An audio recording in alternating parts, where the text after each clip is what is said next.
Hello and welcome to the Lore TV Spill the Tea Episode 1, where we talk about Asian American Christian hot topics. So today we are talking about dating. So let's get right into it. I had went on this one date earlier this year with this guy.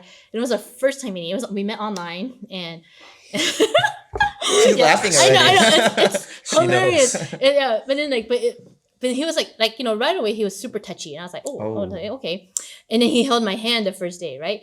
And then and I think honestly, like if it wasn't for God, like I would have continued on. And, we bantered, it was fun and all that stuff, but it was just that aspect where I was like, I just couldn't feel at peace with, I'm telling you that when you're Christian, dating someone who's not as devoted to you, as a Christian, I dealt with that like inner turmoil of like, oh my gosh, what am I doing? He's not Christian. And like, I'm supposed to be with a Christian. That kind of turmoil, you just have no peace. Yeah, and it's crazy because I dated a non-Christian before too. And I think the whole entire time I kept thinking like, he will eventually come to church. He will eventually change, right? But all the while, I'm no longer going to church because I'm hanging out with him, and all that stuff. And I'm like, but in my mind, I was like, but he will change, And it's like, oh my gosh, I'm the one who's changing. No, you will change. Yeah, and it's crazy. Like I don't know, we just changed. We just like have this mindset that it was gonna all work. We want it to work out so badly that we trick ourselves. And it does sometimes. But It's pretty. Yeah, it's more rare. Than I know cases where it happens. Yeah, for sure. We have a friend. We all have friends that have dated. And is it the same friend we're talking about? I don't think. Does it start with the H? I don't know. I remember like when I was dating a Chinese guy, and he's not a Christian. He says like he wanted it to work, right, really badly, and he was like, well, I was like born, like I went to a Catholic boys school, and I was like, not the same, buddy. Not exactly like the same, right? And he would go to church with me, and you know what the funniest thing was? I never go to first service. I would only go to first service because I just didn't want to mix that part of my life with like my Christian friends. Oh, kind of weird. I didn't want him to meet my Christian friends. I don't want my Christian friends to meet him. Because they don't go to first service. Were you afraid of judgment?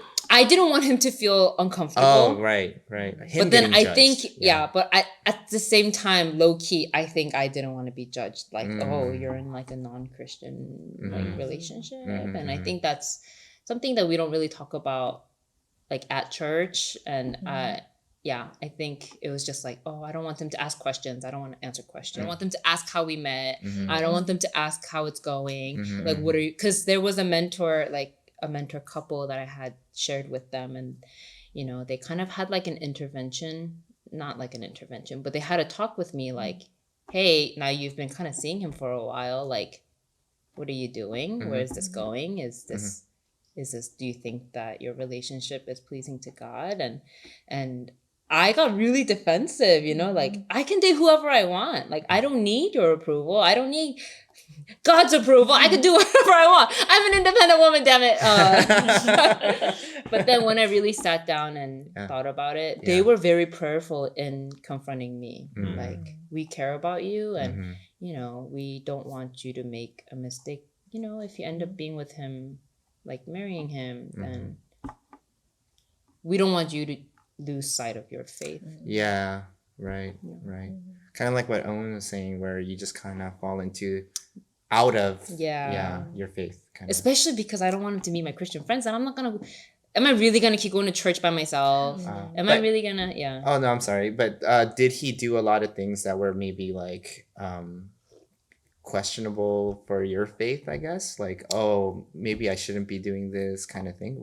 Or was he just more like, wholesome? Well, no, I guess this would kind of go into like my personal beliefs of like smoking weed and those kind of things. Like, he was always smoking weed, and I'm like, oh, okay. Like, I think smoking in general is like a no for me. Like, it's okay if you smoke weed, but then I think for me it was like personal preference. A personal preference, And I found myself always drinking with him and his friends, and though I really did enjoy that part of my life, like I couldn't go to church on Sundays because I'm like hungover. So like that's it's why it was a just problem. yeah, and I was changing. That's I why you saw went that. there. No, just kidding. Okay. Yeah, and so yeah, I think I was starting to change, and my mentor saw that. Yeah, so that's why the mentor couple, Yeah. they saw this that. intervention. Right. Not just because he was not Christian. No, or yeah. something. Right. And it's not like I like to drink. It's not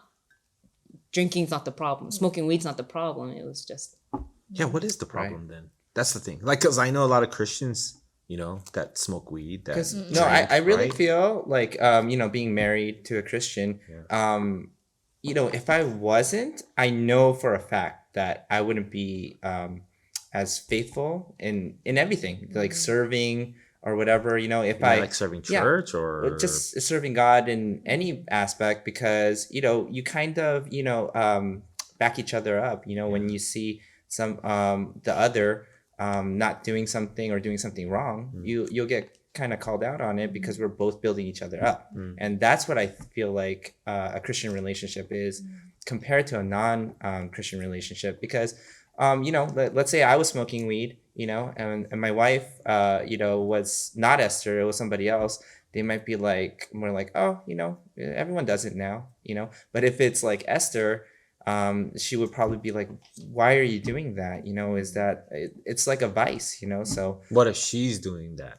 Oh, see, that could happen, I think, in a Christian relationship, but then that would mean you would need somebody else to kind of intervene. But luckily for us, we kind of build each other up and keep each other accountable, in our relationship, because it's a Christian relationship. Yeah. Like kind of what you said about you and Esther, your guys, like when you guys argue or something, like my marriage with Kenny, when we fight, it comes back to like, we're on the same team, right? Like, God brings us together.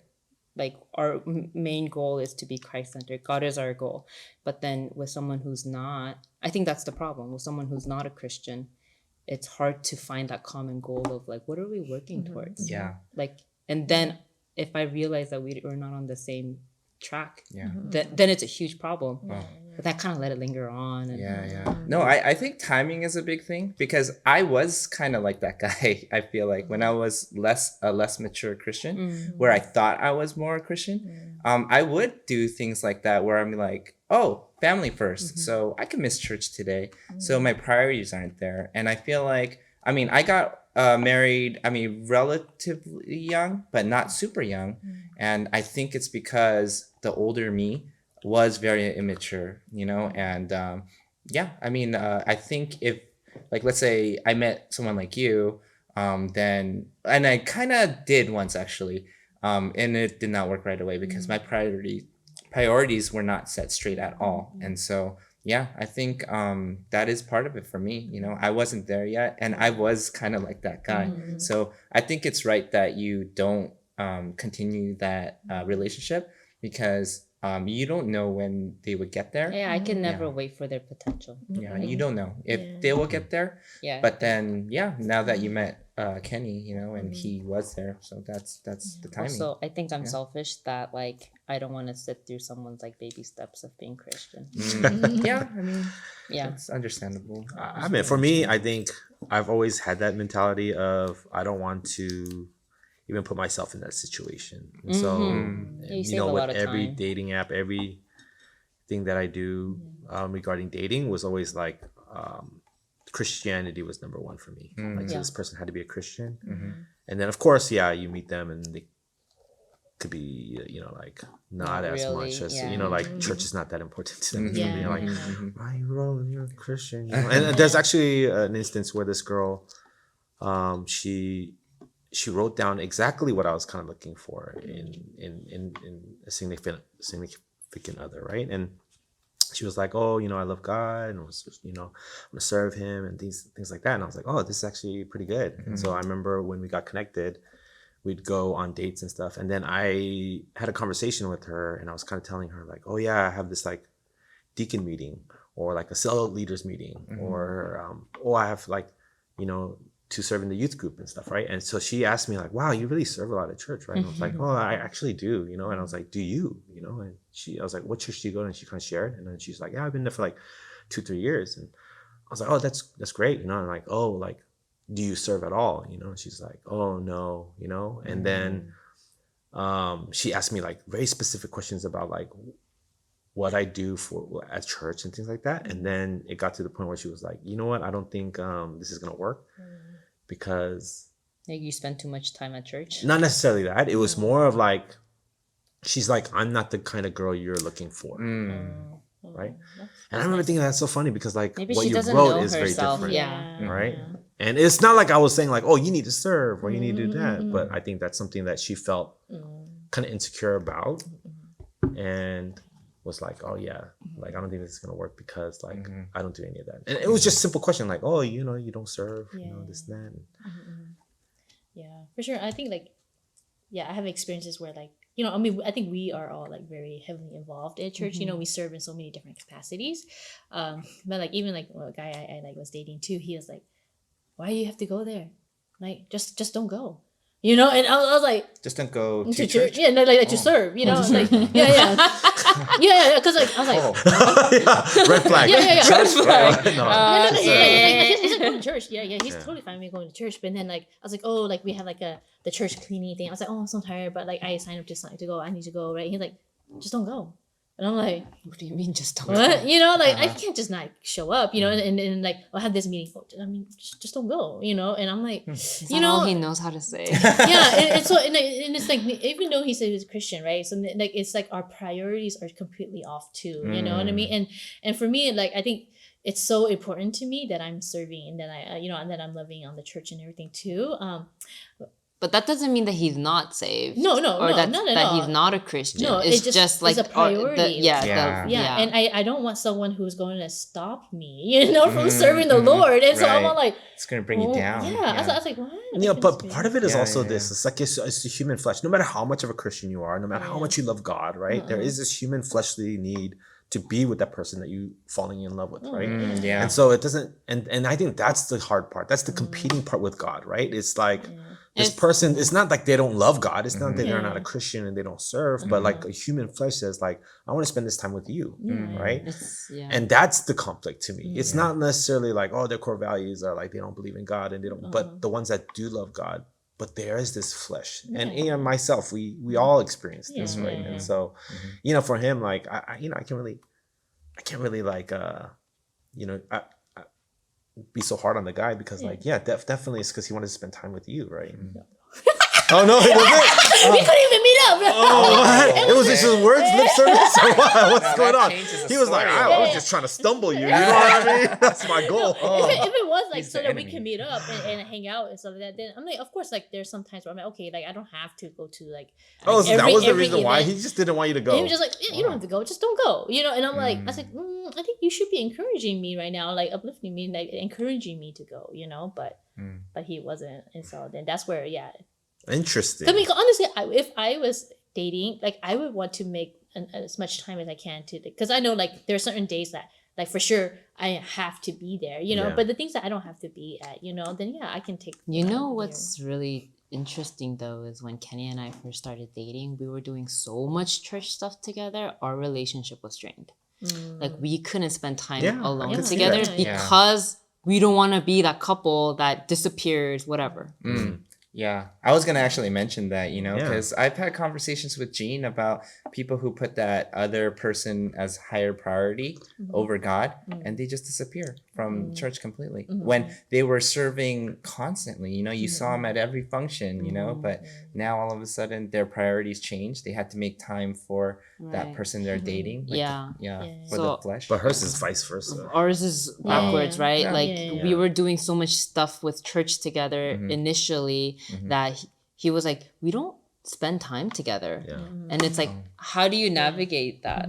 Like serving God, but then also making time. I barely have time to sleep, work, and shower and take care of myself, exercise and whatever. And so we did have to take a step back. Like, oh, sorry, we can't go to some functions because like Kenny and I. No, that's healthy. Yeah, right. I don't think God expects you to serve every single minute you have, Yeah. free, so Yeah. that makes sense. Yeah. I just want to clarify that at the end of this conversation, I don't want anyone to feel like I am a better Christian than them, or I am superior because my priorities are more God, God focused, and then yours is not. Because everybody has a moment in time where they're struggling in their faith, or they're really like on fire for God, and then they fall away and they come back. And so my journey of dating is not very pretty. I'm sure, and I've made a lot of mistakes and stuff like that, but yeah, I think at the end of the day, everybody has their own journey, and just because I'm here doesn't mean that I'm here better than you being here. Right. Yeah. No, I feel the same way. So the reason why I say what I say is because I saw the difference between, just when I was more worldly compared to when I had more faith in God. And I think, like, for example, my happiness, I think once, I realized, that true happiness is not trying to figure out how to make myself happy and through worldly ways, like, because you see a lot of people with vices and stuff, because even they could be really rich, they could have everything they wanted, and yet somehow they're still not happy. And I kind of saw that myself too, like before I found my relationship with Esther, I was thinking more along the lines of, oh, I need to find somebody that makes me happy, or I need to do this to make that person happy. But all those relationships never worked out, and that's why I kind of want to kind of emphasize that if you find true happiness in God, and you find somebody that also feels the same way, that in the end, that's that's true happiness, not trying to please each other only. And so that's kind of why I share that way. But no, I totally agree with you that I'm not a better person by any means. I've gone through all that struggle too. I think all of us have gone through that struggle. But yeah, I think that's what we're trying to convey. Yeah, like caring for your mom I'm not saying it's bad. No, it's no, important no. that you care about your family. Yeah, right. Right. Why do you hate this guy's mom? Yeah. Why do you hate this person's mom? Yeah, no, it's not like that. Yeah, it's true. And like you said too, we all have like our different journeys and where we're going. And it's just weird that journey is going to intersect with someone else's, and honestly, like I said, like, I'm so glad that I wasn't dating when I was in that bitter state, and it's definitely not because I was less than someone or anything like that. It's just my heart wasn't in the right place, and that's kind of like where everyone is. Everyone's at a different place, and that's why I also think that it's such a miracle that when two people have the same like interest for each other at that same time, I'm like, that is such like a miracle in itself, Sure. And so I'm waiting for that miracle for me to happen, and there's so much hope in Jesus Christ, you know what I mean? Like honestly, like Hinge tells me there's no one left in like my in the queue for me, They're like no more, I'm like, oh my gosh, there is no more. But come back next year. When we replenish. I mean, honestly, that's what I get, right? And I'm like, God, I still have so much hope that you're going to bring me that one, right? And I was like, I don't need 10 guys like trying to like get at me or whatever. All I need is one to love me, and I know that one you'll provide. And so Amen. And so in that I can rest assured that like I'll be fine, and that's why I just live my life now and just enjoy it. I think ultimately that's exactly how I feel, in a sense, that hope. Because for me, I want to find somebody that, like, I don't want my future wife and me, right, to be so dependent on like finances or like our status or our jobs or our family and things like that. I want everything that we go through to be on like our hope in Christ, right? Like our hope in Him. And if whatever we come across, like whatever issues that we face, our hope is in Christ, right? And if that exists for both of us, I think that relationship will be fine, right? Because there's some joy and this peace that you can't explain that only comes from God, right? And I've experienced that many times, and that's the reason why I say it. I don't say it because I'm like, oh, this is just something that I wish for, and this is something that I've heard, but I've actually experienced it in my own life. And I do need, for me, a partner that places her hope and her trust in God, right? Because that's what we're going to need in order for our relationship to survive, right? Yeah. And nothing else. And so I think that's why, for me, that's what I'm looking for. Not necessarily, oh, they have to be a Christian that loves and serves God. That's not what I'm looking for. It's just somebody that really, truly relies on him, right? Thank you so much for coming out today and for spilling the tea.